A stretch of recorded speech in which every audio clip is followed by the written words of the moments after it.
Hi, anyone and everyone. Welcome to Have You Heard About This Case? My name is Sam. And my name is Kelly. Today, I will be telling you about the murder of Missy Bevers. But before we get into it, what is our question for today? So, my question is we've talked a lot about traveling on this show, but I think traveling and kind of vacationing are different things. Can be. And on a proper vacation, like a rest and relax vacation, like what is your favorite activity? Oh, see, I don't really do that type of vacationing. Yeah. I like to just discover new things and go out. But I would say something that's to me is very relaxing, and I enjoyed this a lot when I was in New England and went to Salem. But we spent, it was just a rainy day. We spent the day in the car, just driving around, seeing new things. We drove all the way from Salem down to like Manchester by the Sea, all the way up. We were staying in Gloucester. So we literally just followed the coastline and drove back to where we were staying. And it would took about 2 hours, but it was just beautiful. That's And no, that's fun and relaxing. saw areas I wouldn't see otherwise. Yeah, probably cool architecture. Yeah, beautiful homes. A lot of just like little small coastal towns we drove through, which I love a coastal town, especially a New England coastal town. Like that's my dream. That was wonderful. But yeah, I think just like driving around and seeing the sights. I've always been like somebody who loves driving. When I was a little kid, we went for Sunday drives every week. Like that was our family thing. Oh. So I love doing that sort of stuff. Yeah. Oh, that sounds nice. What about you? What do you do to just relax on vacation? Well, when I'm looking, I'm like you. I like to do a little bit of adventuring and a little bit of exploring. But my favorite thing to do when I know it's going to be a relaxing vacation is plan it around swimming. I love swimming so much. It's what like every other vacation we're on, my husband makes fun of me because he'll be like, "Why don't we go somewhere we can swim?" And I'm like, "Yeah, why don't we?" I say that is definitely a lot of fun. It's not my go-to, but it is fun. Oh, it's my go-to, and if I can get in the ocean too, oh yeah. Yeah, I like only a lake. swam in the ocean a couple times, but it is a whole different feeling. I love swimming in the ocean. It's so wonderful. It's just my little, like, and reading a book, Right. But just more on the relaxing days of those, bigger trips. Mm-hmm. Yeah, I think my go-to would definitely be driving around more than anything. Even, like, we kind of had a funny moment when we first got to New England because we accidentally went to the wrong address for our rental home. It was like our address was like 123 Main Street, and we accidentally went to 123 Main Street in a neighboring town, but it was like the opposite direction of where we needed to go. But it was like, you know what? This is a great mistake because we just got to see more of the area we already want to see, and it now has just become a funny story. Right, a fun little diversion. Yeah, there. Like it didn't ruin our day. It was like we got to drive around New England, and it's so easy to do that too, especially when the address is like Main Street. It was like, it was such every like town a has three numbers Main Street. Like that's all it was. Great. Yeah, so I totally see how you ended up just at the wrong Main Street because there's a million of them. Exactly. Especially I bet in that area, like places are closer, kind of clustered together, Yeah, there's so many small towns right next to each other. But it ended up turning into us having to drive through 5 p.m. Boston traffic, and so that was a little bit. But we were all very tired from our flights that we all just were like giggly through it, which just made it really fun. Yeah, you're like, we're trapped here, but that's okay. Yeah, we know I we're gonna find like this funny later. Yeah, one of my I usually call it looky-looing, Oh, and yep. I'll take people when they come from out of town. The one time I took my best friend up to Evanston. Oh yeah, we do that Because all the I time. was like, yeah, I was like, you want to follow the Lakeshore Drive up to Evanston and go see Looky Loo and all the rich people who moved to the suburbs and got to build a big house? Oh yeah, and my best go friend up was to like, the North yes. Shore. We do that. Mm-hmm. That's like the Sunday yeah. drives that we would do as a little kid with my family. Is just go look at those beautiful homes, or go to like a parade of homes so we can go to open houses. Like that's my childhood. That was very big deal to us. I'm like the reason there are gated communities. They're like, stop driving by here, and I'm like, I can't. Right. I want to look in your windows. And So they're like, you put in big, stop. beautiful windows. I have no intention of entering unless you invite me in. Yes. But I want to look. But you should put blinds in if you don't want me to look in your big, Right? beautiful picture window. But let's jump into this case, because this is a big case. This is quite well known in the true crime community. So I have a feeling that there's going to be a good potential that you have heard of at least some of these details, and maybe just don't recognize her name. But we're also gonna have some videos and stuff in this episode. So I actually have a couple links I'll have you click on as we kind of go through this. So I highly recommend everyone to check out our show notes so that you can also look at what we're referring to, because we have some videos, we have some photos, and then obviously we'll have all the photos on Instagram for you to check out. But I highly recommend going into our show notes and watching these same videos as we do. Okay. So, as I mentioned, we'll be talking about the murder of Missy Bevers in Midlothian, Texas. And there's one thing that I'm trying to be careful of in this case, and it's deciphering the difference between speculation and facts. Because there's a lot of speculation that people have believed is just fact over the years. And I tried really hard to decipher between the two. Everything that I'm trying to refer to as what is believed to be fact is because it's been reported in multiple different credited sources. So please know that there might be some speculation kind of thrown in here, but I'm doing my best to decipher between them, because there's some speculation that just has gotten out of control in this case. Oh yeah. But just kind of know that we will certainly have a mix. We will do some speculation, but there's a lot of things here that kind of went off the rails at some point. Okay. So Missy was born Terry Leanne Strickland on August 9th, 1970, to parents James and Norma Strickland. And I'm not entirely sure if there was a specific reason, but she just always went by Missy ever since she was a little kid. So I don't know. Yeah, it's just some sort of nickname. It doesn't seem like it's in relation to her given name, but maybe she was named after somebody and she was given a different nickname to differentiate. I don't really know. But she's always gone by Missy. And she was born in Graham, Texas, but grew up in Jacksboro, which doesn't seem like it was terribly far away. She has two brothers, one younger named Clint and one older named Clifford, but she always called Clifford Bubba. That was just kind of her cute name for an older brother. First of all, I see why. If I were Clifford, I'd be like, call me Bubba. I love the name Clifford. And maybe it's the same reason she should go by Missy. It's just like, I don't want to be Terry. Right? Yeah, you know, who knows? But I love the name Clifford. And short to Cliff. I love that. Yeah, you would think it would be. Cliff is a really great shorten, but she was like, nah, you're Bubba. I like that. Yeah. And Missy had no problem making friends.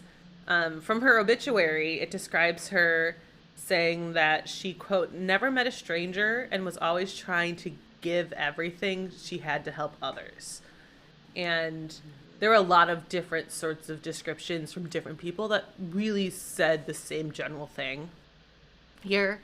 So she was just a very well-loved person. And she graduated high school in 1988. And she went to college after high school, but she hadn't really figured out what she wanted to do yet with her life. She didn't know what she wanted to major in. And this kind of led her to transfer schools a couple different times, to the point where she eventually decided that she was going to study science and graduated from Tarleton State University in 1995. So it took her a couple extra years to finish college, but that's not uncommon. I have friends who have gone through like the same exact thing. Well, there's the term where, you know, you'll ask somebody like, oh, what year are you? And they'll be like, I'm a super senior. Meaning, at least at my public college, that's what they called when they were doing their 5th year. They were like, I'm a super senior. Sometimes it just takes a little while. I've had friends who take 6-7 years to finish school. And honestly, I think there's something wrong with that. I think that there's a lot of pressure a lot of times for kids to choose, and it's like they're kids. They're still very young. And they're choosing, you know, what they want to do for the rest of their life. So she was probably like, I'm not keen to pin that down immediately. What I want to do forever, you know? And even after college, like, she didn't work in the science field. She actually began working retail, which I also feel like is just so common as a recent college graduate. I know I did it. Like immediately, I was like, "Oh, sorry, Missy." We've all been there. But in 1997, she was working at Beal's department store, which I actually honestly didn't look this up. I've heard of Beal's before, but I think it's like a Macy's, Nordstrom type of store. It sounds familiar. Yeah, and I think it's since defunct now. Yeah, I don't think it exists anymore. But I think you're right. It was something like a Macy's kind of setup. But when she was working there, one of her coworkers, Marcia Tucker, she really liked Missy, and she actually wanted to set Missy up on a date with her son, Brandon. And so she really liked her. She really liked her. She thought that, because it sounds like Brandon was just like not really seeing anyone steady and struggled to find a steady girlfriend, and just because he hadn't found that right person yet. And Marcia liked Missy so much that she also just assumed, like, my son's gonna like her. Like, they're around the same age. Brandon was just a couple years older. But they exchanged phone numbers and started talking on the phone, getting to know each other, and eventually did meet in person for a date. And this was actually during one of Missy's lunch breaks at work. And so that day that they had their first date, Brandon had actually gone to a wedding. So he showed up to this first date on her lunch break wearing a tux. Oh. And that definitely stood out to Missy. Like, that put a great impression of Brandon. I see why. Right? I mean, tux on a lunch date. All right. Right? So just less than a year later, I think it was like 9-10 months, they were married. Oh, well, good for them. So yeah, it went well. The tux worked out. Yeah. Right? So after getting married, Missy wanted a career change. So she decided that she was going to go back to school, and she got her teaching certificate in special education. Oh, and she loved this. She would actually end up teaching for a couple of years before having her first child, Hannah, at which point she actually decided to be a stay-at-home mom. So she wouldn't continue teaching in special education, but she enjoyed the job, but it was important to her to be a stay-at-home mom if she had that opportunity, because not everyone can. Yeah. I was going to say, not everybody gets that opportunity, so she probably was eager to take it. Exactly. So over the next couple of years, Missy would have 2 more daughters. Allie was born in 2003 and Sarah was born in 2007. And Missy loved being a stay-at-home mom. Her daughters were just everything to her. And obviously with Missy staying home with the kids, Brandon had a job, and he worked for his family's business, which was a fuel distribution company. And this business was successful, but this is still a one-income household, so they really needed to stretch their budget, and at times it was very difficult for them as a family having only one income. Yeah, I didn't, you know, I know fuel distribution is like big business, but then it didn't occur to me they have 3 kids. I was like, oh wait, those kids probably want to eat. Yeah, and I'm not entirely sure what position he held in the company, but I don't think it was like a super high up executive position. Like, I think he was definitely one of their main employees, but I think he was receiving an average salary just like anyone else in an average role in the company. It's not like he was given extra money and opportunities only because he was the child of the owners. Right. I think it was very fair. Yes. So, but yeah, I imagine that required some stretch. Yes. Yeah. Only one income for a 5-person family that's a lot. You need a lot of money for that. So obviously he is doing well if he is supporting the family off of one income, but it's very tight. After the 3 daughters started school, that left Missy with a whole lot more free time. And she started thinking about like wanting to start a new career, especially if that can bring in some extra money, kind of help balance things out.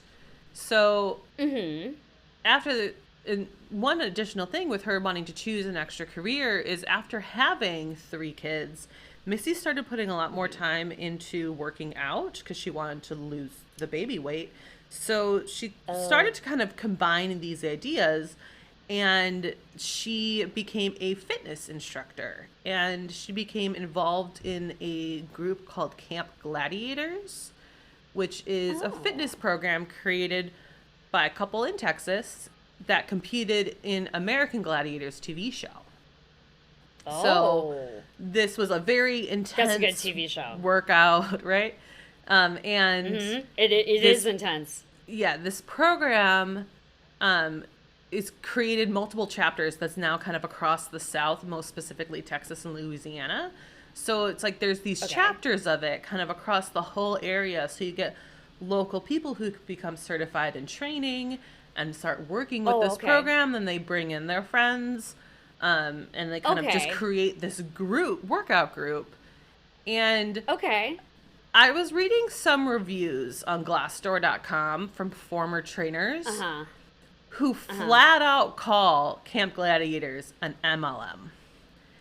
And I was kind of, as soon as you said you recruit your friends, I was like, They flat out deny it. They actually responded to some of these comments on Glassdoor saying that like they are not an MLM and they like kind of break down their structure, which kind of like technically they're not an MLM, but like you're encouraged to find people in your community to become part of it, and they're paying for your fitness classes. So like it kind of is. Yeah, it kind of is. I also always love when a business responds on Glassdoor because you're like, oh, we're about to have a situation. I read we're about to find out what's really going on. Pages of reviews and comments on Camp Gladiators, and I went through so many of them. Because there's some that it's like, because it asks you, and Glassdoor is very specifically like, what are pros and what are cons? Like, you have to list something for both. So the pros for the large majority of reviews that I read were the people that you worked with. So it was the people who are paying for the training and your students, and that sort of thing is what was constantly referred to as like that local tight-knit thing. But the negatives were that it was very much like an MLM. There's no support from upper management, that their income wasn't really sustainable because there apparently were a lot of fees that were taken out of the trainers' paychecks. And it was like you'd work all these hours, but then you'd have all of these fees, which is kind of where the MLM stuff comes in. And it's like your paycheck is no longer sustainable for living because all of these fees were constantly withdrawn from it.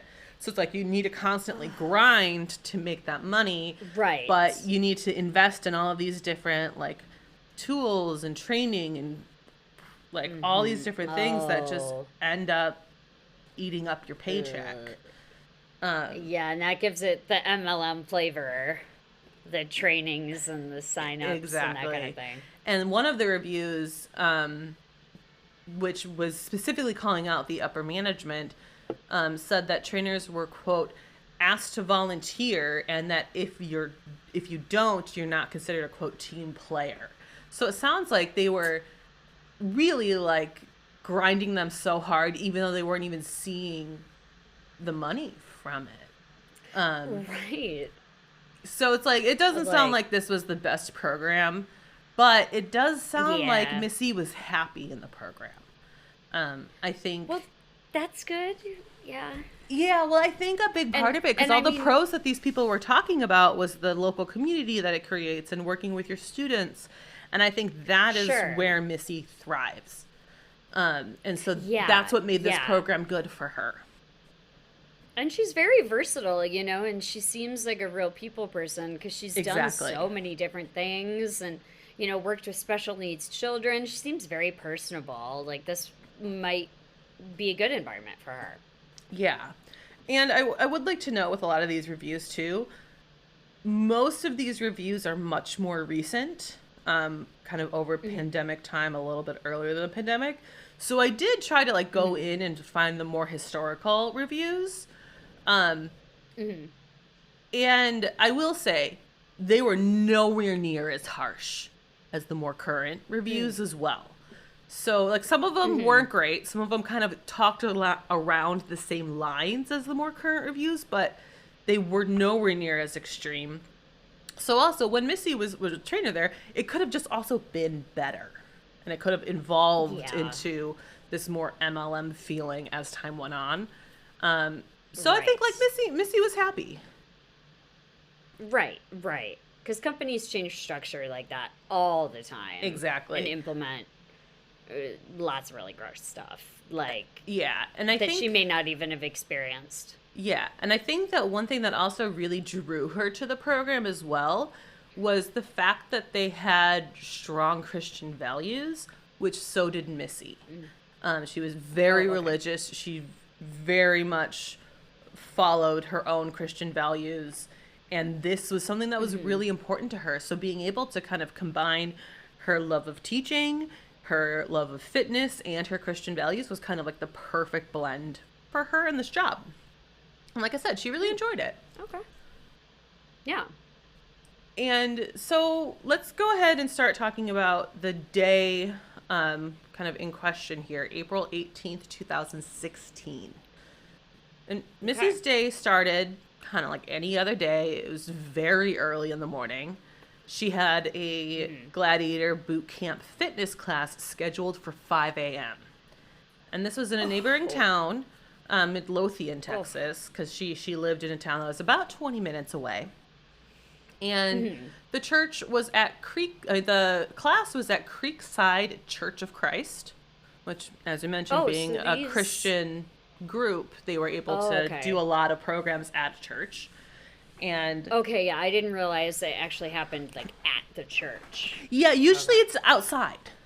So it's just like makes sense. You're kind of in the lawn or the parking lot doing this workout routine. But because of a major thunderstorm the night before, this class was moved inside. And the night before Missy went to bed, she posted on Facebook, "Good night, all. I have to get up at 3:30 a.m. See you bright and early." And then there was another post that said, "If it's raining, we're still training." And so it was to kind of get that hype up and letting people know that like we're not canceling this class. We're gonna do it. Right. And I wanted to find like the times of day she posted this. Every article just said evening. So I think it was just before going to bed. Sure. Yeah, and just reassuring everybody that was attending the next day, like, hey, no, this is on. Exactly. So Missy gets up, she leaves home and drives about 20 minutes to the church, and she arrived right around 4:20 a.m. And she heads inside to get set up ready for class. And then just before 5 a.m., a woman who's taking Missy's class arrives at the church. I believe that this could have been the first class this woman has taken, or it was the first class that was moved inside that she would have taken, because she actually couldn't figure out how to get in the building. I guess there was like this buzzer system to get in, and she just didn't know how to do it. So she just sat in the parking lot and waited for other people to show up. And that's exactly what I would have done. Oh, that's 100% what I would do. But it sounds like everyone kind of arrived like right at 5 or a couple minutes after 5. Okay. And then a couple people went in together. Yeah, 5 a.m. And as they went in, they discovered a truly horrific scene. Missy was found with multiple puncture wounds to her head and her chest. And within about 10 minutes of discovering her, emergency services were at the church. And Missy was pronounced dead shortly after the police's arrival. Wow. And we know very little about what happened to Missy inside that church. We do know that the cause of death is most often reported as blunt force trauma. Occasionally you'll see a cause of death being puncture wounds. But to me, what I was very curious about is if Missy was found alive or dead. And because it just says pronounced dead shortly after police arrival. So I called my sister, who's a first responder, and I just wanted to kind of go over the wording with her to see if she might have some additional insight that she could tell me. And what she said was that it's a rare occasion that somebody is pronounced dead on arrival, and that there are a couple specific things that would cause that sort of like being pronounced dead on arrival versus being pronounced after arrival. And she said that the three things are lividity. If the patient has lividity, it's clear that they have been dead for a while and that life-saving measures will not be successful. Another instance is decapitation. Obviously, life-saving measures cannot be successful after decapitation.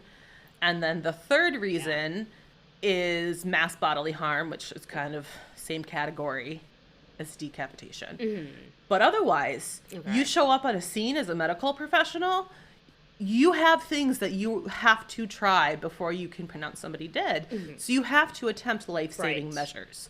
So unfortunately, that does not answer my question, because they could have shown up and she had already died. Or she could have been alive and they were unable to save her in that moment. To revive her, yeah. Yeah. So it's kind of a rabbit hole. I tried to figure it out, but... Yeah, because it could have been any number of things. Exactly. Like she may have still had a pulse and just not been able to recover and respond to the life-saving measures, or she could have been truly dead on arrival. Exactly. But I would imagine they probably tried life-saving measures. They did. Maybe... They had to. Like, they did. That's procedure. Yeah. To do that, unless they just weren't doing their job. Like, I obviously don't have full confirmation that they did it, but they're supposed to. Those are the only 3 instances that my sister said, as a first responder, that you would ever refer to somebody as dead on arrival. Not do that. Otherwise, you are always attempting some sort of life-saving procedure before you can make that announcement. Okay. So, and so then Missy would have been pronounced, was she officially pronounced dead on arrival? No, or was no, she that's the dead thing. After? She was pronounced dead after the police arrival, which means she could have been dead on arrival, but they had to attempt life-saving procedures, so they can't pronounce her dead on arrival. If they're attempting, they can't do that. If there's any attempt made, that means that it's dead after arrival. Because it's not dead on arrival as in like arrival to the hospital. I know that often gets confused. Yeah. It's arrival of medical professionals. So when they arrived, if they're making any attempt, they cannot pronounce dead on arrival, even though technically she was, if that's the case. Right. It gets confusing because it's kind of used in multiple different ways. You're right. Yeah. It does get kind of a little confusing, but it does make sense that, like, if somebody is still trying to resuscitate you, you wouldn't just immediately sign the paperwork like, nah, she's dead. Like, yeah. Well, it's like if you remember like the old like ER episodes. I'm sure they do this in like Grey's Anatomy and stuff too, but I've never watched that. But I remember in ER, they would be like, okay, we're done. Like, there's nothing else we can do. And that's when they would like read out the time to have the official document. Right. And so it's like same idea, same exact idea here. So yes. During the initial stages of the investigation, police found a lot of broken glass around the church in addition to forced entry. Luckily, the church had many different surveillance cameras, and once investigators reviewed the footage, they saw something that was very unexpected. They actually saw a person walking around the church starting at around 4 a.m. And we do have some of this footage released, so we're going to look at it in a minute. But not all of the footage from inside the church has been released. But within one day, police did release some of this footage to ask the public for help. Okay. And it's from my understanding that they don't have the footage of the person entering the church. But based on that forced entry comment, in addition to a Reddit post by Defense of Dragons, who has very closely reviewed all of the camera footage that has been released and actually created a map of their walking path inside of the church, which we're going to link in our show notes. I referenced this map so many times. It makes a lot of sense. I hope it is correct. I think Defense of Dragons did a good job creating it. But it really helped me That's one thing Reddit is good for. They will dissect and they will that's it, they're very good for a timeline sometimes. Exactly. And I want to make sure with that a grain of salt. Defense of Dragons receives the credit here because this helped me so much. Because I've known of this case almost since it happened. I heard about this case pretty early on, and now that we're talking about it, I feel like I'm like, oh yeah, it was a church, and it was. Oh, there's gonna be one thing coming up here, and you'll actually know if you know it or not, and you will definitely remember it if you've heard of this case. But it's just like, because there's so much unknown, that map just helped me decipher so much. And then when I was looking at each video clip, it was like, okay, I see where this is on your map, and it totally, it clicks. I get it. Right. But this suspect entered on the north side of the building, which was in this room that was, I think it's probably like a multi-purpose room is what we would have called it in like school or church when I was a kid. Could have been like a classroom type of thing, but it was the complete opposite side of the main entryway, which was along a highway. So this is obviously like probably covering up the view from the main highway, breaking in that side. Right. And once they entered the building, they walked into the hallway outside of that like multi-purpose room. And this hallway is essentially a big circle. So in the center of the building is what they refer to as the worship center, which is essentially the big room for the church services. And there's a stage and all of that sort of stuff. And then in a rectangle completely outside of that worship room is one big hallway surrounding the whole thing. And that's where a majority of this, well, that's where all of this footage really comes from, is in this hallway. So they break in, go through this multi-purpose room into this hallway, and it's walking around this outer edge. And then like worship center hallway, and then the outer edge is all these smaller individual rooms. And there's 21 rooms in total, aside from the chapel and the bathrooms. So it's a pretty big building. Okay. Yeah, that's big. I was going to say, big building. Yeah. So the suspect continues to walk around this hallway, and occasionally they kind of open the door, glance into a room. Sometimes they'll walk into the room a little bit. And you can also tell that they're holding something. And in the beginning, it's really kind of hard to tell what it is. Eventually, you actually discover that it's a hammer. And it becomes pretty clear that that's what they're holding. Oh. Oh, God. But what's so weird about this footage is this person is walking around so casually that it's just like, it's so weird, because it's like they're just peeking around, like checking things out, kind of shuffling their feet almost. It's so weird. And that's creepy. Yeah, it's like they're wandering aimlessly almost. So I have a link in my script here. I want you to watch this footage and kind of describe it to us, because there's one thing I haven't mentioned yet about the footage, and I kind of want you to see it for yourself before I say anything. Okay. So let me know when you open it, because I'm going to watch it at the same time as you. Okay, I'm opening it now, and it's loading. All right, and it's a 2-minute video, so there's no sound or anything. It's just the surveillance video. So we can kind of just talk over what you're seeing.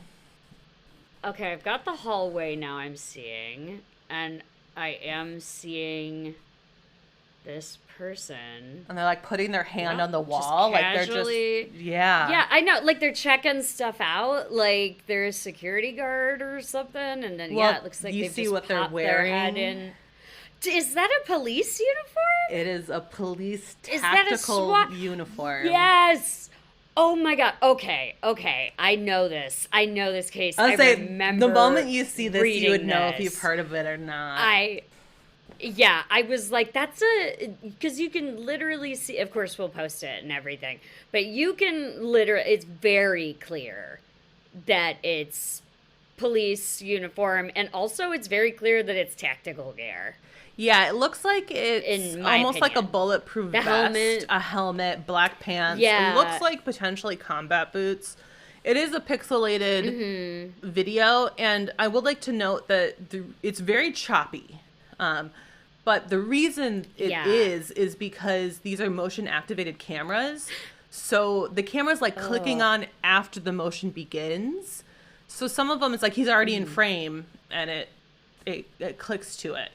But you'll see at one point, like he looks like they're trying to. I saw in the shot that the first time it looks like a hammer. Yes. Yeah. I just saw. Yeah. I was like, yeah, that's a hammer. Yeah. And about a minute into it, they're trying to get into this room, and it looks like the door is probably locked. And it looks like they're using the hammer, and it also looks like they take a crowbar out of their belt or their vest and try to like wedge the crowbar in and hit the end of the crowbar with the hammer. But it's like it's kind of like half-assed, where it's like they're not really doing it. Like it's like a light tap that they're trying to do. It's really bizarre. Okay. It just finished, and I just saw exactly what you're talking about. This sort of locked door that they're trying to get into, and it looked like it was kind of shiny silver. I think we're looking at different parts. So I'm talking about like 50 seconds into a minute in. What you're talking about, it looks like they're actually breaking a window that is directly off frame. Yeah. And that's where the shattered glass reports come in. And like they are breaking windows inside of this church. Yeah, I was gonna say, you said there was broken glass everywhere. So like they're like pretending to check it and like trying to look like a cop or a security guard when in fact they're like bashing in all the windows and perhaps looking for the collection. I don't know. Yeah. So just to kind of give a recap, if you're not able to watch the video right now, they're just casually walking around. At one point, they're rubbing their hand on the hallway, just very slowly walking down. And then they get to this point where they're attempting to unlock this door, where they pull out this crowbar that seems to be hanging off their vest or something. And then they wander a little bit more after not getting this door open. And they're shown exiting a room into the hallway. And at that point, you can also see, it's only in like a very quick moment, but they seem to have an additional box in their hand that's fairly small. I'm trying to think of like what's a good thing to compare it to. I'm not coming up with anything off the top of my head. So I'm coming up with things, but like it's like niche reference. A banker's box? No, very small. It's like, because a banker's box, that's like a standard sized box. No, this is like maybe like 5-6 inches long by like 2 to 3 inches wide. Like very small, like fits in your hand very easily. Yeah. But I don't know quite what would go in it. And like, who knows, that could have been like in a pocket in the vest previously. We don't really know where it comes from. But then they have their hammer in the right hand and they're smashing things that are outside of frame. And then the video ends. And that's it. Yeah. And I can only say that at the beginning, it just looks like they're walking through this building sort of almost like a kid who has a bathroom pass would. Like, you're just kind of moseying and, like, touching the wall. Like, and, yeah. To me, it feels like it's a young, like, security guard who's doing the night watch, and he has to do his rounds, and he doesn't want to. That's what it feels like. Yeah. But they don't have night security. It seems like that's what they're going for. Yeah, exactly. And I'm sure they don't have police in what looks to be, I mean, that looked like, in the video, it looked like it could have been like a flak jacket, like over a vest. So like a lot of clothing. A lot of layers, it looks like. And it's just, it's crazy.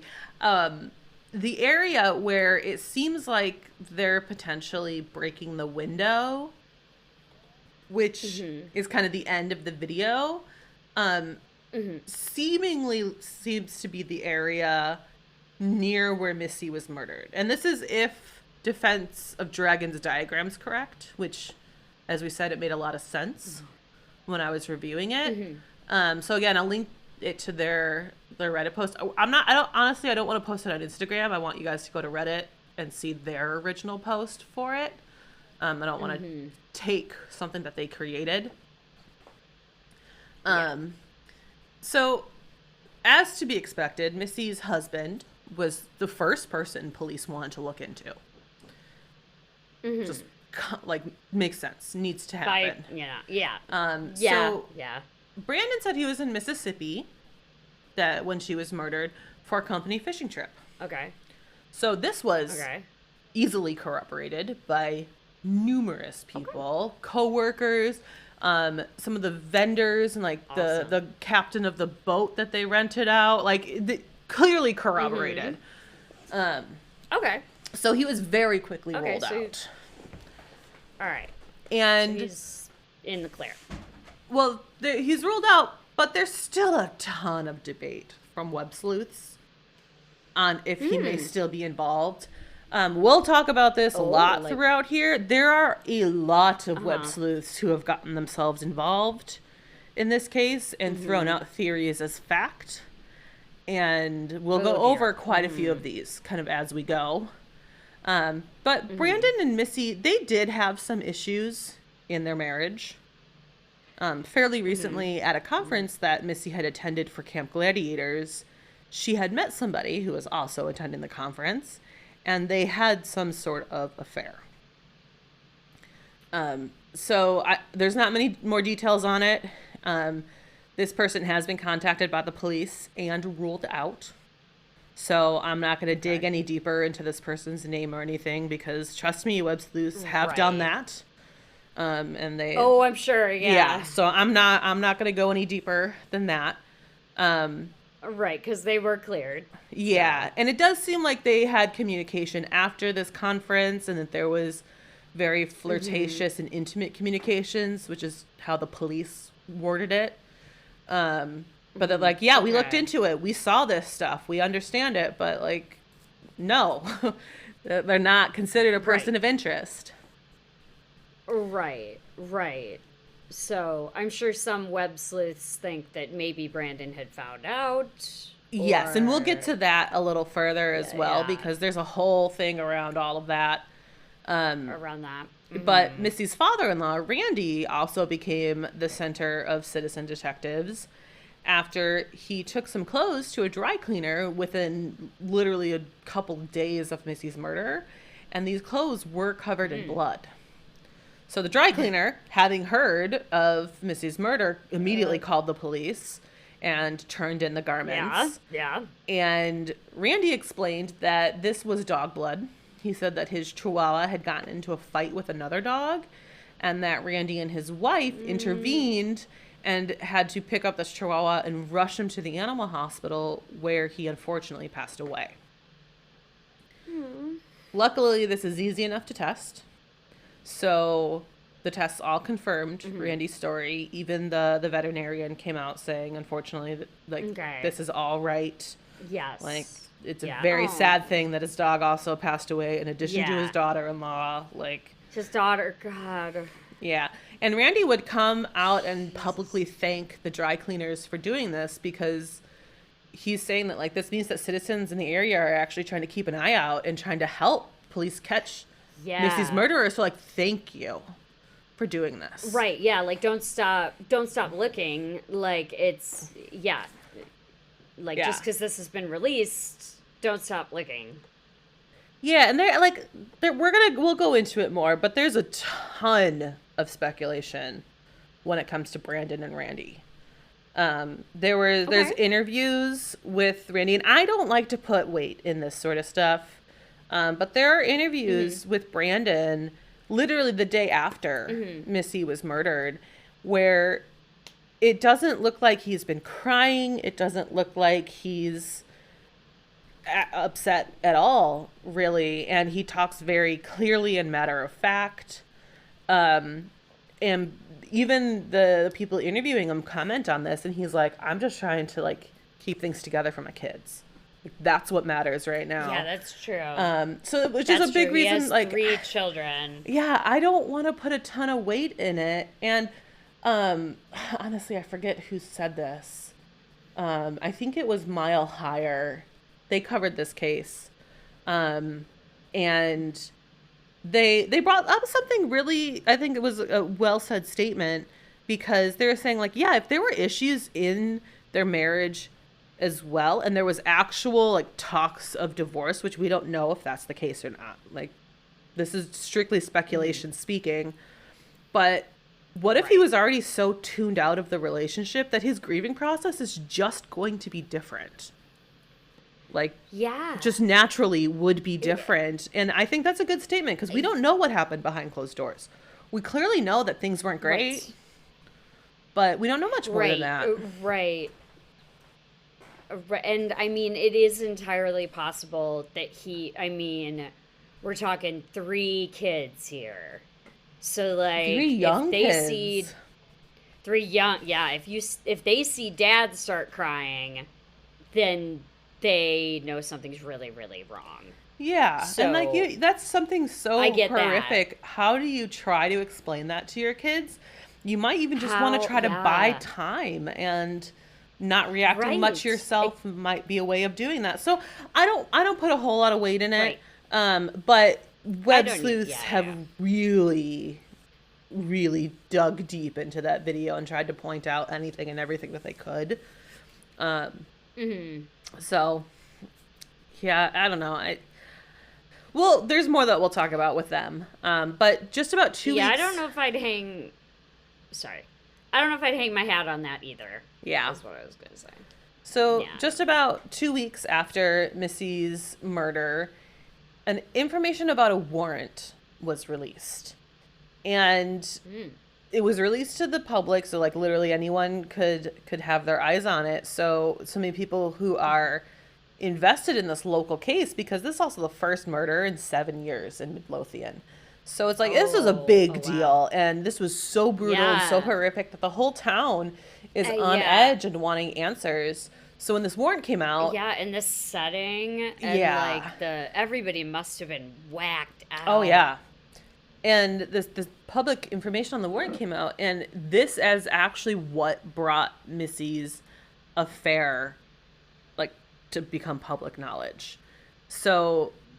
obviously that's hard for the family to go through, but people really dug deep into what this warrant was about, because they obviously just wanted to know where this was headed. And this warrant was looking for records associated with 11 phone numbers that were registered to 9 different people. So a couple of these phone numbers, I believe 2 of them were for Brandon. So like his work phone and his personal phone. One was to Randy. I think one was to her mother-in-law, probably to her parents. And then there were a couple of friends. And in this warrant, these phone numbers were referred to as, quote, target numbers. And this created so much speculation, being referred to as target numbers. I see why. Yeah. So the police actually like tried to like come out and explain this wording, and to me it makes total sense, but it didn't stifle the speculation really. But they basically said that like they're listed as target numbers because none of the people on the list, including Brandon or Randy, anyone else, are considered suspects or persons of interest. But we want to target the information that's on here because it may lead to more information. Like, that's why they're target numbers. Right. So, like, as simple as that. Right. Exactly. Yeah. It's just a matter of wording, but people are like, I get it. So I think it's really like, there's nothing to it, and that's what it is. And the results of this warrant kind of prove it to me, because everyone on this list was either friends or family. And most of the people on this list, I believe, were in communication with Missy within like a week or 2 of the murder. So I think it was probably the last 11 people she talked to within a certain given amount of time. Personally, that's what I think it is. That would make perfect sense. Yeah, this warrant fueled so much speculation for armchair detectives. And this put a lot of focus back on Brandon, because the information of the affair came out. It was a couple of the phone numbers belonged to him. People were also now finding out that there was financial trouble. So those all became like motives for these armchair detectives. But it's like we have knowledge of a very clear out-of-state alibi. And so then it turned into Brandon had to have hired a hitman.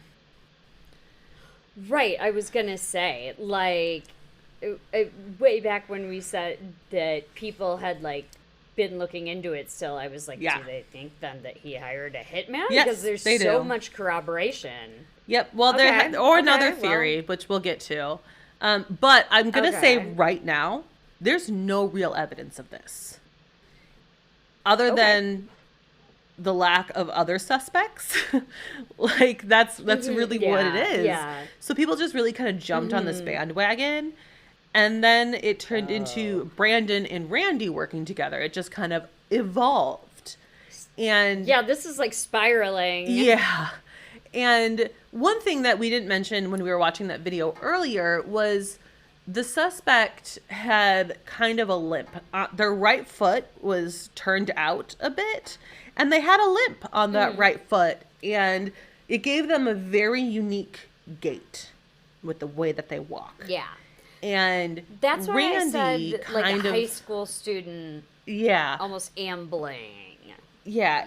Randy had kind of a similar gait, and we'll go into this further. I actually bring this up in my script. I think it's a good, now is also a good time to bring it up. But, well, they're also talking about, like, okay, so there's financial issues in their relationship. Well, Brandon couldn't pay for a hitman because there's financial issues. Yeah. So that's where Randy must have gotten involved. So he either paid for it, or what if it's Randy in the video? And then it turned into that whole conversation. So things spiraled out of control. Yeah. It sounds like it's spiraling hard. Yeah, I will tell you, Randy was also out of state. He was in California at the time of the murder. Okay. Like, another, yeah, not another one of them. Another very clear alibi. Yeah. So there are two other public opinion suspects that came out of this warrant. I will not be naming them. This warrant is public information. You can go look it up if you want. I just think that this is also a theory that spiraled out of control, so I don't feel comfortable naming them. Not hard to find out if you want, but I'm not condoning it. Right. Right, yeah. But not here. These two people, it's a married couple that were friends with Missy. The husband was also a fitness trainer, and so it was actually more of him and Missy were friends, but she also got along with the wife, and it just sounds like generally friendly relationship. And friendly. Yeah, and neither the husband or the wife had talked to Missy within a few days of the murder. And that they've come out and publicly said this. The police have not denied any of this. Like, they're kind of like, yeah, it was like 4 or 5 days we hadn't talked before she was murdered. Right. But that's why I think it was like the people she talked to for like the 2 weeks previously were part of the warrant. That's kind of why I'm thinking that way. But again, for some reason, 100% agree. They're in this warrant. So the armchair detectives have become very vocal about these two people as well, thinking that there might have been some sort of fitness training rivalry. And I kind of find this comical at this point. Like, a fitness trainer rivalry. Yeah, because this is like an MLM type of thing, so it's like more competition, the less you're gonna get out of it. Right, and that would lead you to buy full police riot gear, smash up a church, and murder someone in a church? Yeah, like, well, the theory is, like, because she publicly announced that, like, her class was happening at this time. It's happening inside this church, that they use that to their advantage. But I just, like, there was one point where this is actually quite funny in my opinion. And it sounds like he kind of laughed it off as well. But the husband in this couple posted on Facebook asking, like, his local neighborhood about people stealing their garbage, and was like making a big deal about someone came in and stole his garbage on Facebook. And it turns out this was actually the police taking it. And he didn't realize it was the police. So he's like going on Facebook being like, someone's stealing my trash. What's happening? Who's digging through my trash? I'm going to call the cops. And then the cops just like wave from the front lawn. But like, again, here, nothing came of it. They got the search warrant for his phone. They looked through his trash. There's no evidence that led to even him being referred to as a person of interest. So that's why I think, like, this is a nothing theory, in my opinion. Like, I kind of get where it comes from, but it's pure speculation. Yeah, it's a lot of you have to really speculate. You have to reach pretty far for this one. Yeah. I get why the police looked into it. I think it's good. Absolutely. They went through his trash, I guess. But I do agree with you that this feels kind of like a nothing burger. Like, it seems like, So something very interesting happens next. And it's some additional footage that was released by a retail store that's down the street from the church. It's like half a mile away on the same highway. And this is WFA Sporting Goods. And they're a sporting goods store, but they basically specialize in guns and ammo and gun accessories. And they discovered on their security footage on the morning that Missy was murdered, a car was acting kind of strange in the parking lot. At around 2 a.m., 2 hours before the suspect is seen on footage in the church, a car is seen pulling into SWFA, and as they're making the turn from the highway into the parking lot, they shut off their lights. And so, Kelly, why don't you check out this video? Again, we'll talk over it. It is a 7-minute video. So I very much recommend like doing double time on it. There's no sound or anything with it. But we'll just kind of talk about it and have it on in the background as we talk through this. Wow. Okay, so I just watched all the lights go out on the car, and it's pulling into the lot. Yeah, so it oddly pulls in without its lights on. It's and it's a raining. silver sedan. Remember, the class was moved inside that day because it was a major storm the night before. So this is during the storm. It just makes it doubly weird for me that they turned off all their lights. Yes. Yeah, it's very odd. But you'll also see in here, they turn them off and on. Like, they repeatedly do this. Okay, I just sped it up a little bit. And, okay, I do see why they were like, this car is behaving strangely. Because it's literally, it looks like they're starting to make loops around the parking lot. And then lights just clicked on and they stopped and off and on again. They're kind of making loops, and they're stopping, and then they're forward and back. They're there again from another angle, turning lights on and off. This is 7 minutes straight of them doing this. And the parking lot wraps around the whole building, so it's like they're just circling, doing this behavior for 7 minutes. That's a long time. Yeah. I mean, and I just still, and maybe it's the playback speed I'm watching at, but it seems like they're going kind of quick. They're not like slowly rolling. Like, they're accelerating through the parking lot. It's not super fast. It's not like, it's a completely empty parking lot. It's not like a concerning speed for the parking lot. But like near the end of the video here, I'm at I guess I'm about halfway through. I'm at 3:30. The car pulls into a parking spot and just stops and sits there for a bit. Like, it sits there for a few minutes, it looks like. Right now. And so what we do know is this is sedan. It is a silver 4-door sedan. They think that it's like a Altima, maybe like a 2010 to 2012, I believe, was kind of their general guess. They say that it also has the potential to be an Infinity. They're not entirely sure the car. We'll post, obviously, we'll post pictures of this. We'll also post a zoomed in shot of the back bumper. We can't read the license plate. We can't even read like the lettering on the back of the car to determine Altima versus Infinity.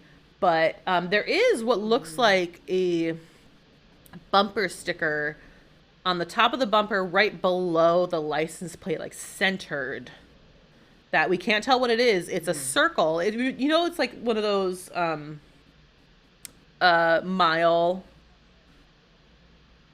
like a marathon runners have a lot, where it's like, was it 13.5 or 26? Yeah. 26.2, I think. It looks like I just it looks like one of those stickers, but what it looks like to me is one of those stickers removed. So you know how sticky and like how strong those stickers are? It's like a person removed it but then didn't clean off the residue, and it got dirty because it's a dark circle. It's not light. It's not white like those are, but there's no like defining images within that sticker. It's a solid color in a kind of an odd spot that to me, it's almost like they removed it. It just got dirty, and it's a light colored car, so it's noticeable. Yeah, so I just watched, I clicked through it, and I mean, it sits in that parking spot for at least 3 minutes, 4 minutes, lights off. And then, I'm watching it exit, and I'm seeing what you're talking about there. It does just look like a dirty spot. Like, there's no central image that you're supposed to focus on. It does look like somebody just pried it off. And there's no confirmation that this car is connected to Missy's murder, but the police are asking, like, if you are the driver of this car, please come forward. We want to talk to you because maybe you saw something.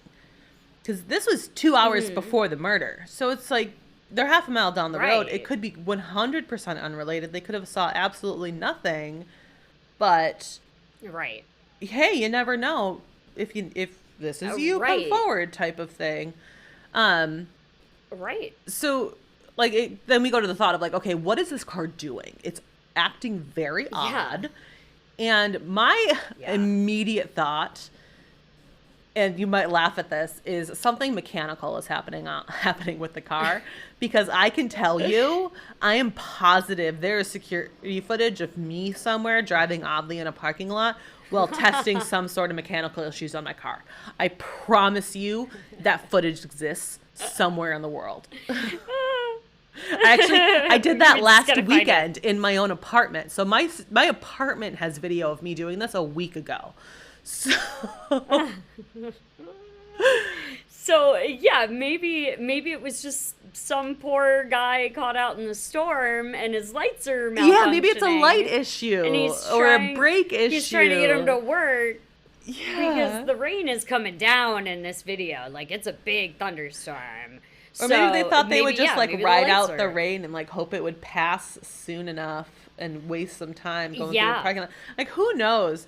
But like my first thought was like, I know I've driven through parking lots and looked super sketchy when I'm just trying to like figure out what's wrong with my car. Right. I just try to figure it out. Yeah. Like, you've been with me enough times when I've had mechanical issues where you've seen me have to do some of these tests. Like, yeah. Sometimes you gotta do what you gotta do.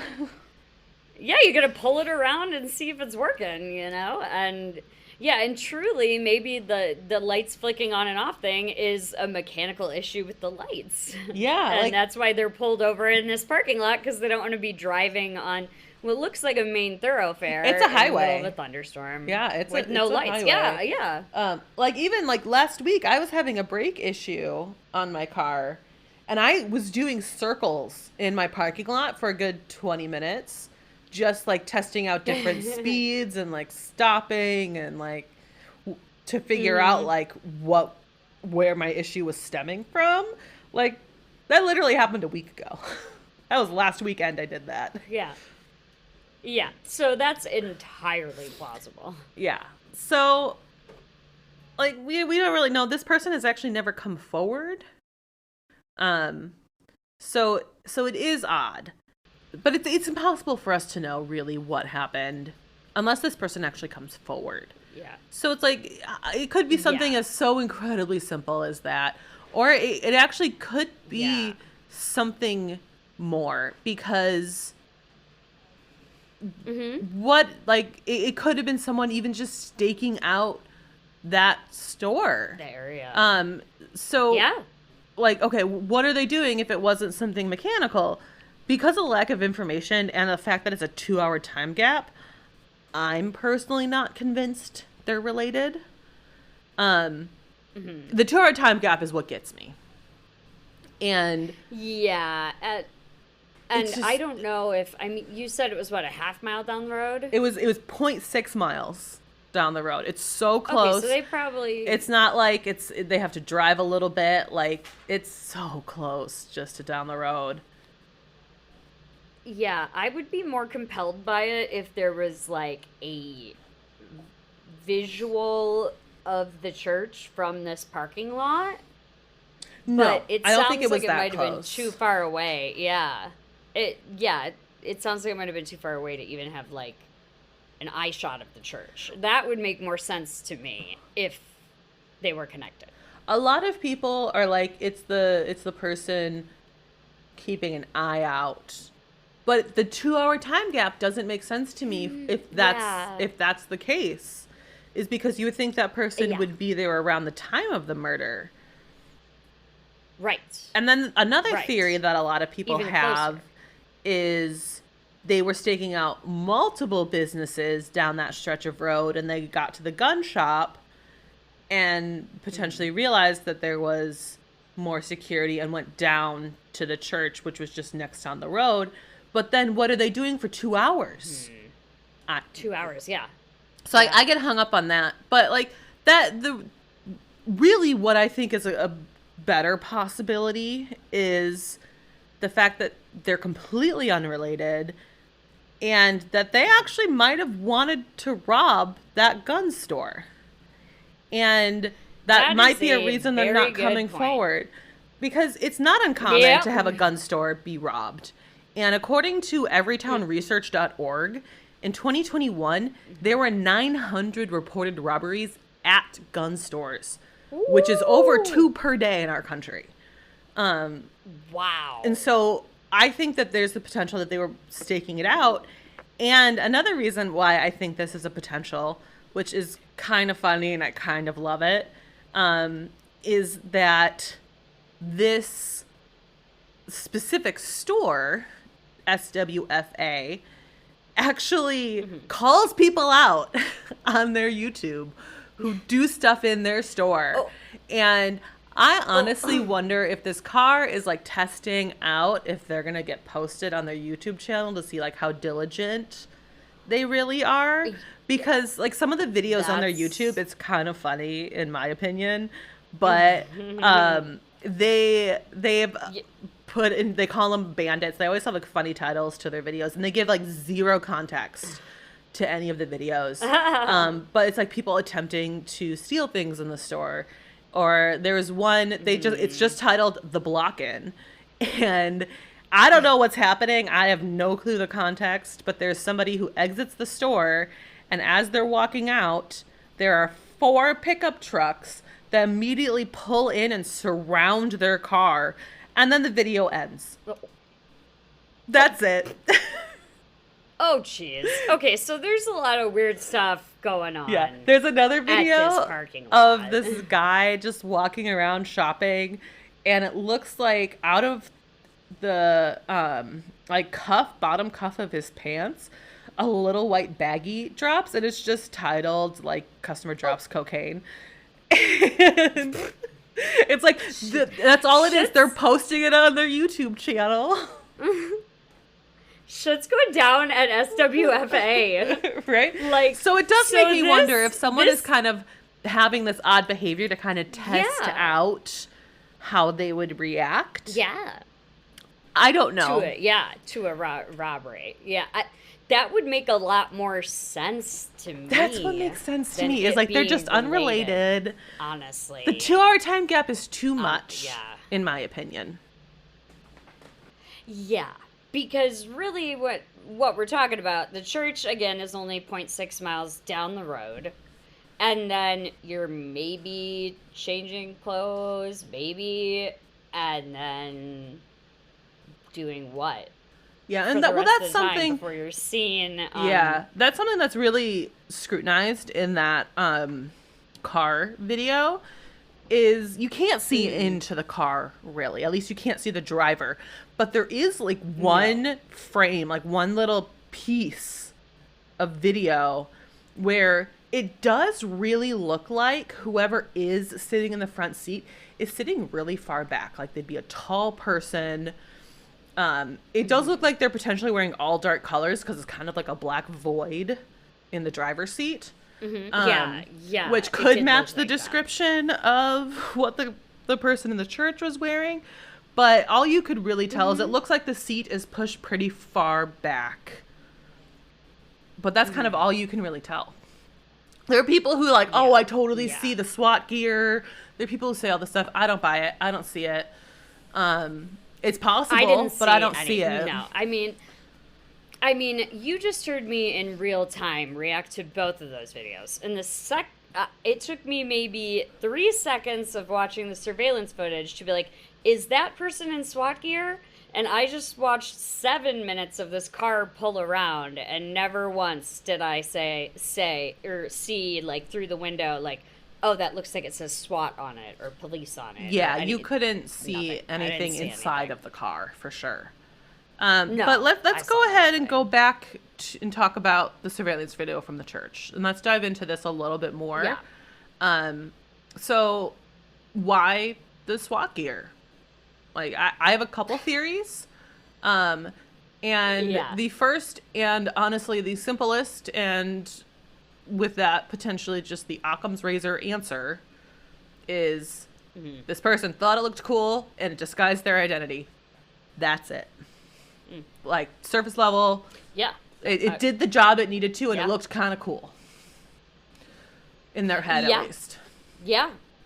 I mean, and it did exactly what it needed to, disguise their identity. You know? And I think that there was any other thought put into it, it might have just been like, okay, if I have like a police logo on my back, maybe people won't bother me. Well, that leads into the second theory. So, what if they needed the ability to have authority if needed? If Missy wasn't alone and someone walked in shortly before or after, they could escape. They're in the SWAT costume. It could be an excuse. It could be an excuse to be on site. Like, that's entirely possible. It is. It is. Like, you can... I think the regular police would probably clock them right away. And well, but like, if you have... SWAT. If you had just murdered Missy, and then someone else walks in the church who's taking our class, being like, oh, I just was on my patrol and I was doing the church. Like, this is part of my normal night. Like, I'm calling the police already. They're on their way. That could buy them time to escape, or have that second person not question. They can harm that second person. Like, there's a lot of potential benefit to this murderer by wearing it. So that's definitely another theory, and I think that there's a good likelihood of that as well. Yeah. And that could also has a lot of pluses. That could also be, it's like, Missy might not have fought back. We don't know if there was any defensive wounds or anything, but that could force her to comply more if she thought you were police. So right. The third theory, which is again mentioned on Reddit, so kind of take it with a grain of salt. I will say I personally don't put weight in this theory, but is to push blame towards law enforcement. And I've seen many posts on Reddit, and there's actually even a change.org petition that discussed the local police department corruption in Midlothian. And they think that there's actually quite a few people that seem to be convinced that numerous members of Midlothian law enforcement are working with the cartel, stealing guns out of evidence, and somehow that I don't quite understand, Missy is connected to all of this. Like, there's an actual change.org petition signed by almost 1,000 people. Wow. That are calling for FBI involvement due to this specific police corruption. So a lot of people are really convinced of that. This is another one. I think I already said this during this episode, but again, this feels like I need to stretch before this finish. Yeah. Like, this is just a real, like, they're in the cartel and they're stealing guns out of evidence. I'm like, and nobody noticed, like, not a single police officer was like, hey, there's this change.org petition, she like this, I'm not going to link it because I don't want to draw more attention to it. But whoever wrote it, I don't think either of us have any confidence in this theory.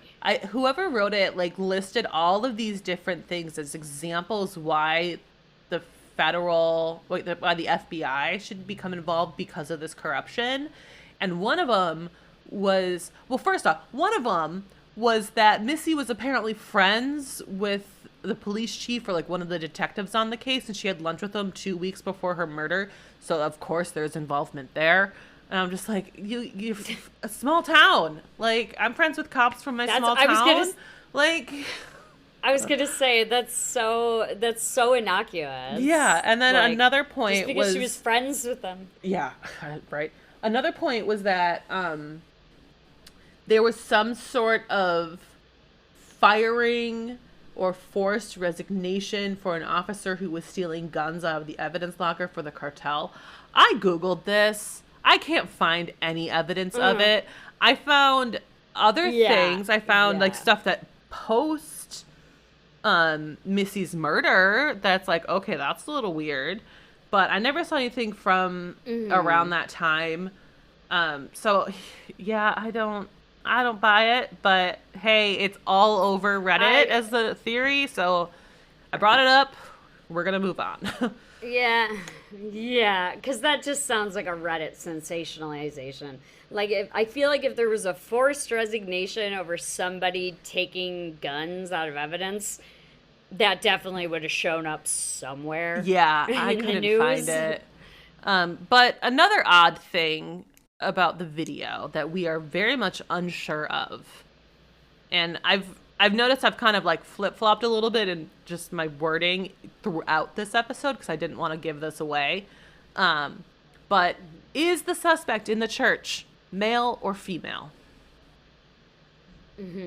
That was one of the first things I noticed with the video is that it's impossible to tell. You can't tell anything. The person is fully covered up, and due to the bulkiness of that SWAT, which we're going to start referring to this as a costume because authorities actually believe that this is not official gear. They think that this is just a costume, like a Halloween costume.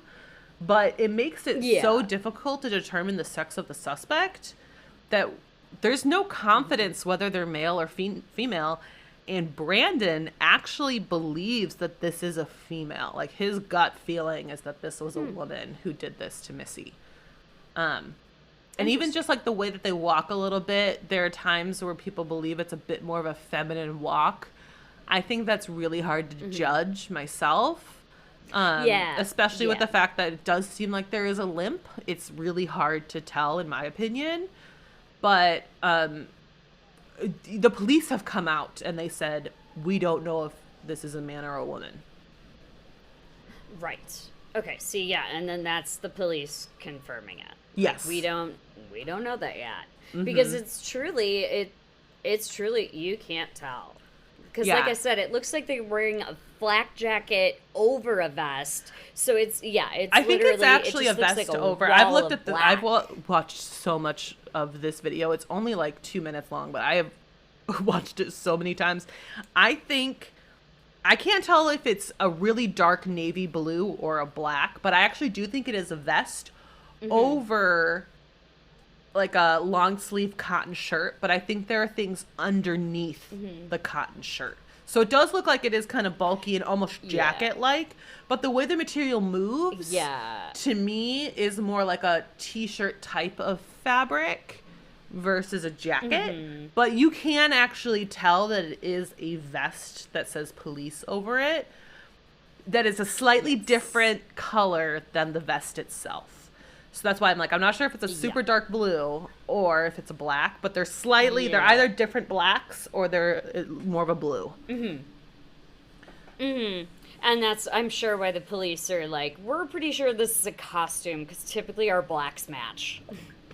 Well, even if it's just like an outer vest, like same thing with police, that a lot of their bulletproof stuff is just an outer vest. So that all makes sense. But they believe, specifically when it comes to the helmet, they're like, this does not look like a police helmet. And that's like their main thing helmet, of like, no, this is going to be part of a costume.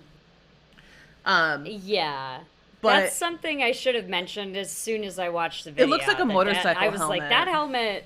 Yeah. It does. It looks exactly like a motorcycle helmet. It does not look like regulation SWAT gear at all. Yeah, it just looks like something somebody picked up and was like, this will match good. Made me look intimidating. There was...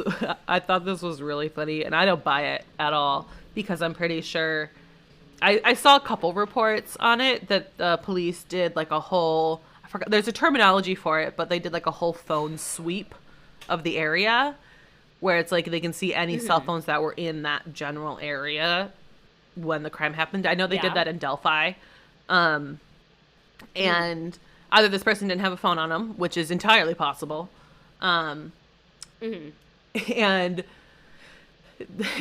someone on Reddit is like, oh, I know this helmet. I've seen it before. I know someone who owns it. It has Bluetooth capabilities in the helmet, which I know exists. I've seen those before. But this is the theory that it is that couple, that fitness training couple that Missy was friends with, where it's like one of them was in the church and had this helmet on. So that's why they... like knew what time she was going to show up and exactly where she was going to show up, because some person was outside talking to him on this Bluetooth helmet. And I'm just like, you guys are getting deep. You guys I was going to say, that's a lot. Yeah. That's a lot. So I think it's way more likely that somebody just grabbed a helmet thinking this will make me look intimidating. Yeah. But also kind of back to the walk and the gait of the suspect, people were really comparing that to Randy, as I mentioned earlier. And it actually got to this point where I saw people taking videos of Randy at the funeral and then comparing them to their surveillance video. And it's just like, right now, I don't see a world where Randy is involved based on the evidence that I'm seeing. And it just makes me sad that it's like, you're taking the video from the funeral. If you're really not involved, it's just really sad. Yeah, that makes me feel yucky. Like, ew, don't Yeah, I didn't like that when I saw that.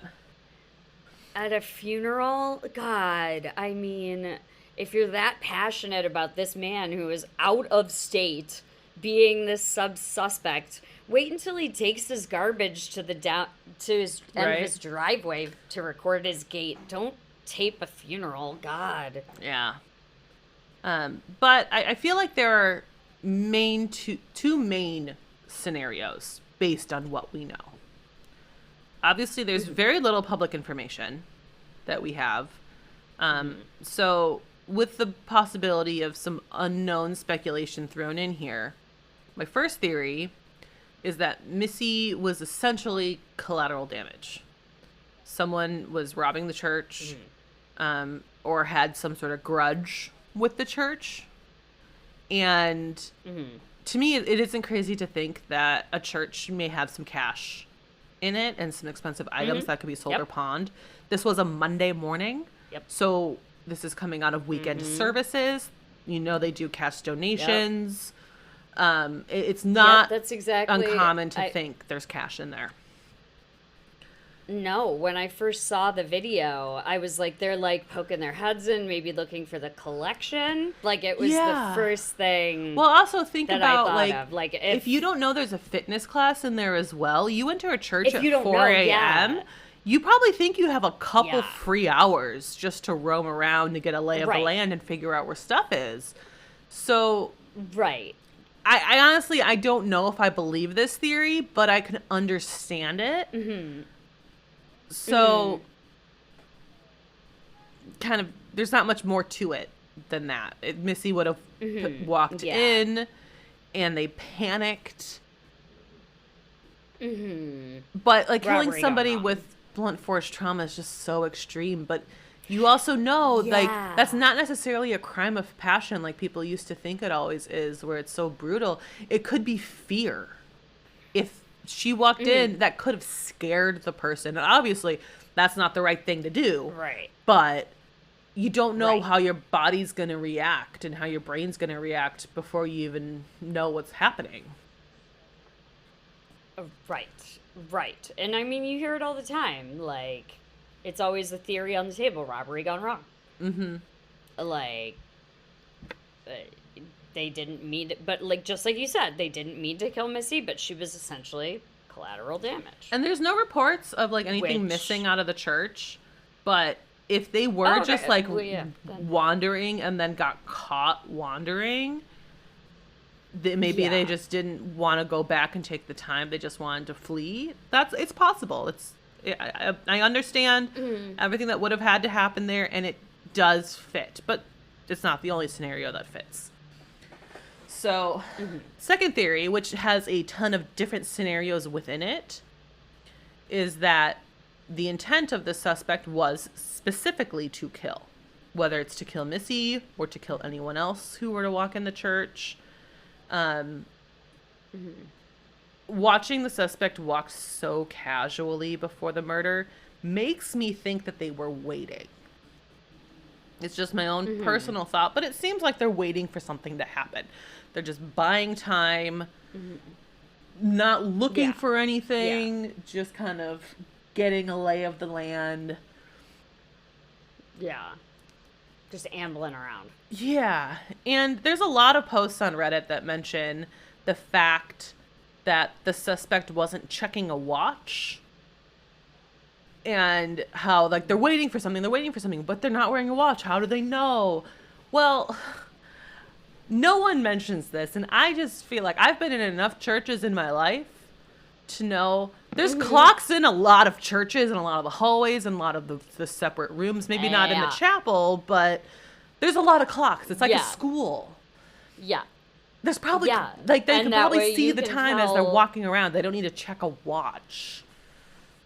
Yeah, and that way they can tell really quickly what time the service is. Yeah. And when to get to the chapel. But oftentimes, like, even just there's classes inside of churches, like the fitness classes there first, but also, like, Sunday school and, like, all these different, like, community programs can be in there.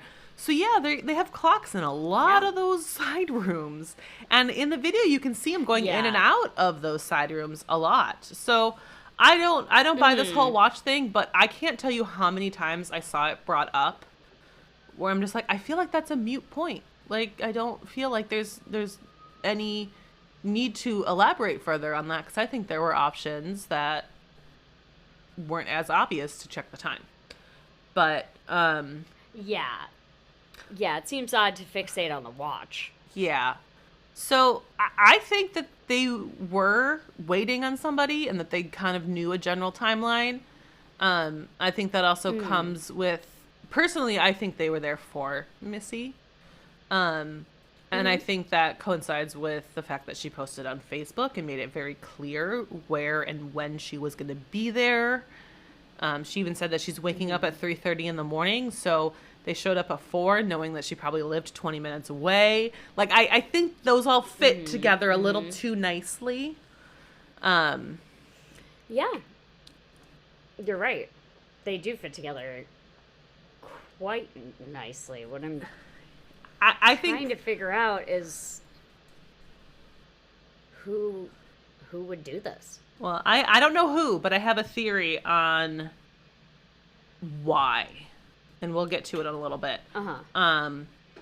But yeah, like I said, I think this just fits together. I think that person saw the Facebook post, and I think that they saw that this was going to be inside, and that is the reason it happened the day it did. Because it's a whole lot easier to hide your crime if you have walls. Like, as simple as that. Committing that crime outside is going to be a whole lot more difficult. So knowing that it's moved inside, knowing that you can kind of be in a side room or something, and then choose to be disguised as well, it gives you much higher likelihood of succeeding in your goal of murdering her and getting away. So I think that was strategic. I still think that the SWAT costume could have been just convenient. I think it could have been chosen. I don't really know. I think either possibility is equally as likely. But my theory, I'll just get into it now because I do have it in my script here, but I was thinking I'll change where I say it. My theory is that it was somebody who is obsessed with the Camp Gladiator program. Because this was very much promoted as life-changing.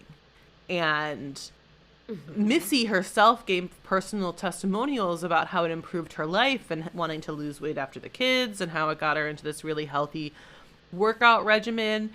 And the reason that she decided to become a trainer was because she wanted to help other people go through this positive life change. And I wonder if someone attempted the Camp Gladiator program and it wasn't life-changing for them. What if they got injured, leading to a limp or a unique gait? Yeah. And this was them retaliating potentially against Missy herself, potentially against Camp Gladiator. What if they tried to get like support from them or like wanted to sue them and maybe didn't have the money or something? Like, who knows? It could have been somebody who had never met Missy, just knew she was part of Camp Gladiator. Like, this is 100% speculation. Like, I have no proof of this. This is just kind of the thoughts in my head. Because then that could so easily also go back to male or female. I think that gives equal likelihood to either male or female. I don't know. Yeah, I don't know. I wonder what makes her husband so sure it was a woman. Yeah, I've never seen him explain it. He actually got to the point, he did a lot of interviews, but people were so rough and so vocal towards his involvement that he actually came out and publicly said, I will no longer talk about this. If the police want to talk to me, they can do so privately. I will never make another public comment about this. Do not ask me. And it was very clear that he was over it and didn't want to be part of it anymore. And I understand. I get it. I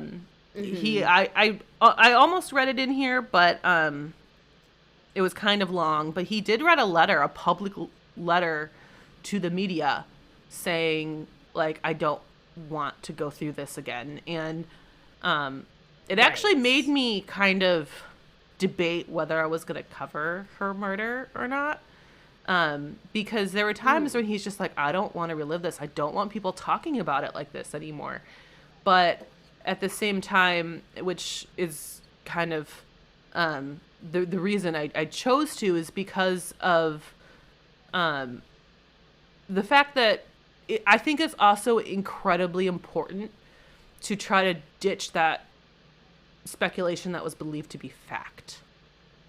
And yeah, there's a lot here. There's a lot here that you've talked about that I'm like, this all sounds like a spiraling public that hasn't dealt with a murder in a really long time. Yeah, like this case is crazy enough when you look at all of the different aspects of what we know to be fact.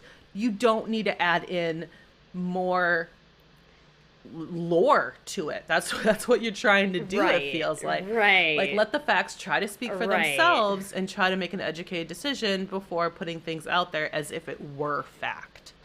And I think that's something that's really important.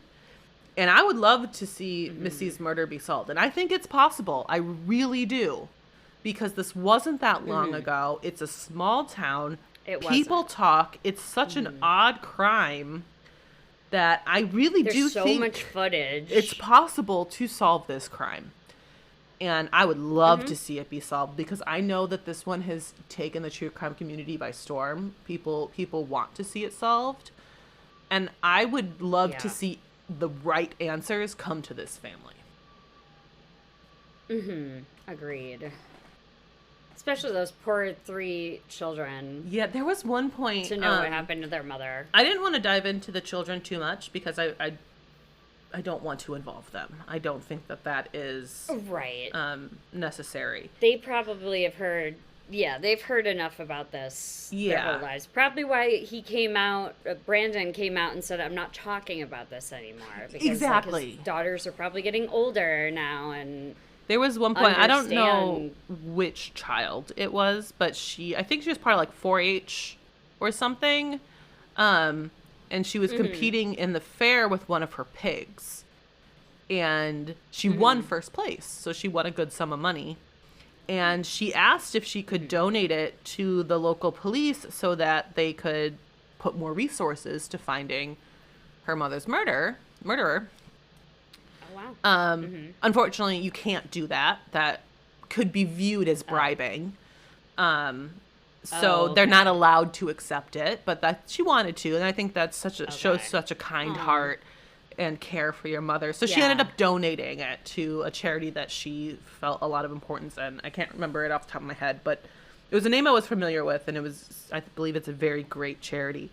So she didn't keep any of it. She still donated it, but it shows that, like, these young girls had their mother taken away from them very young. Yeah. And they're just trying to find answers.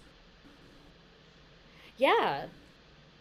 So there's one more kind of idea / theory I do kind of want to bring up. Partially because even though I might not fully agree with it, I find it very interesting.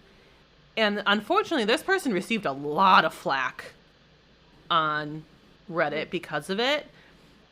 And I just found it very interesting. And I don't think that they're necessarily wrong. But I don't necessarily think they're right either. But I think it's a good conversation topic. So this person is Kitten Curiosity 77. And they put up a post about the fact that this person was walking around and breaking a lot of things in the church, because that's also so weird. Why did they break so much glass and like do all of that, and how it was just so casual? Well, Kitten Curiosity 77 posted a theory that maybe this is actually some sort of sick game of cat and mouse, which I hate to even like think about, but again, I kind of understand it. That, like, even though we don't have all like this... they were looking for someone? No, that they were setting up obstacles. So, like, if imagine they're breaking glass, they're covering the floor with this glass, it's going to make it a whole lot harder to run. If you fall, it's going to be a whole lot more painful. Yeah. Like, it's a terrible, terrible thought. True. But I understand... I understand it, because we don't have an answer to the broken glass. We don't have an understanding of why all that happened. Yeah. Maybe this is an explanation. People were all over the comments being like, you watch too many movies. This is like ridiculous. Like, and I'm just like, some of the theories that you all came up with, like, this one makes a whole lot more sense to me. Yeah, I was gonna say, like, your cop cartel and gun stealing theory was so great. Right? So, like, I personally, I don't know if I believe it, because I feel like that just adds a whole nother layer of forethought to this, which that's entirely possible, but we're already unsure if the SWAT gear was full forethought or not. Like, I just don't know how much would have really gone into it, but it's possible. But also, Missy didn't... Well, okay, so Missy was killed very close to that front entrance. So either she didn't run, or she was attacked before she had the opportunity to. Right. So that's where this theory is, like, could this have been a plan that just didn't go off successfully? Like, she didn't run to do this cat and mouse game, or it's just a coincidence. They just did this to buy time and they didn't care about the property. Like, part of me does want to say, like, maybe it was something against the church. But maybe, or maybe they were just interested in doing a ton of property damage. Yeah, so it's just hard to tell. I don't know. But I do think someone, unfortunately, they deleted their profile on Reddit, but someone had a comment, which I feel like kind of sums up it fairly well, at least in my mind. But they basically said that this person is living out their fantasy. And whether or not they are doing this cat and mouse game, I think that's kind of right. They put on a costume. They seemed so relaxed before the murder that they weren't panicking. They weren't nervous. They weren't...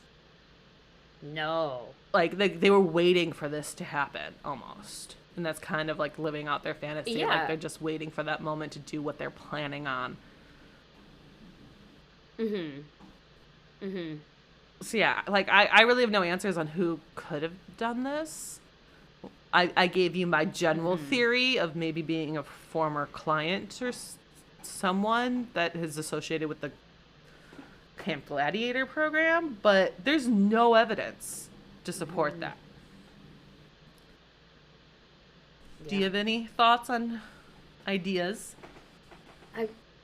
I wonder how much footage they're holding back, because I know you mentioned that they didn't release all of the footage from the church. From the sound of it, so it's I wonder... nothing extra of what we saw. Like, it's more of just the walking around. Like, we got the gist of it. They released, like, this... I think... They just cut it down, but it's the same exact stuff. Yeah. This one's tough. I don't know who would have done this. I know that there are a ton of theories here that I don't buy. The one thing I'm positive in this one is that a lot of what's been released, like I said just a few minutes ago, sounds like a public that's panicking after their first murder in 7 years. Yeah, it is. It sort of obscured the... Yeah, so it sort of obscured the real facts of the crime, which is making it harder for investigators probably to solve this. And I'm with you. I do think we can solve it. It wasn't that long ago. There's so much footage. Like, there's so much we have captured on tape that if we could just find a link between a person and a car in the church parking lot, or a person and a house nearby, or it just feels like there's a piece missing of how this perpetrator got to this church. And I do buy what you said, that maybe they were friends with Missy on Facebook and saw exactly where she'd be. That's my theory. Think in the footage, it looks like they're waiting for something. Yeah, and that's why I think that people are like, oh, there's no watch. I think they knew what time it was. I think that they could see wall clocks or whatever, and we're actually waiting. I agree. Yeah, it does look like they're waiting. So I just don't know. I don't think that the husband or the father-in-law had anything to do with it. I think they were both clearly pretty alibied, despite there being, some issues in her marriage. Everybody has issues in their marriage. Yeah, and I honestly don't know if Brandon knew about the affair. He might not have known. Yeah, that's another... I honestly, I don't know. He might not have known, yeah. And so, like, that kind of takes away so, that part of the theory. If he didn't know until the police uncovered it, well... Right. So, Yeah, I think you've done a really good job just like separating speculation from what we really know here. That was like And my goal, because hopefully it's we'll just end like, up there's so posting. much. I've been following this case so close, and I was so confused for years on what was truth and what wasn't. Well, I hope we see us posting an update on this Oh, one me too. with new things coming to light. Yeah, hopefully. But thank you all for listening to Have You Heard About This Case? If you liked this episode, please leave us a review on Apple Podcasts. You can also follow us on Spotify. And you can find us on Instagram at Have You Heard About This Case Pod, on TikTok at HYHATC, or you can email us at haveyouheardaboutthiscase@gmail.com. Thanks, and we'll talk to you later.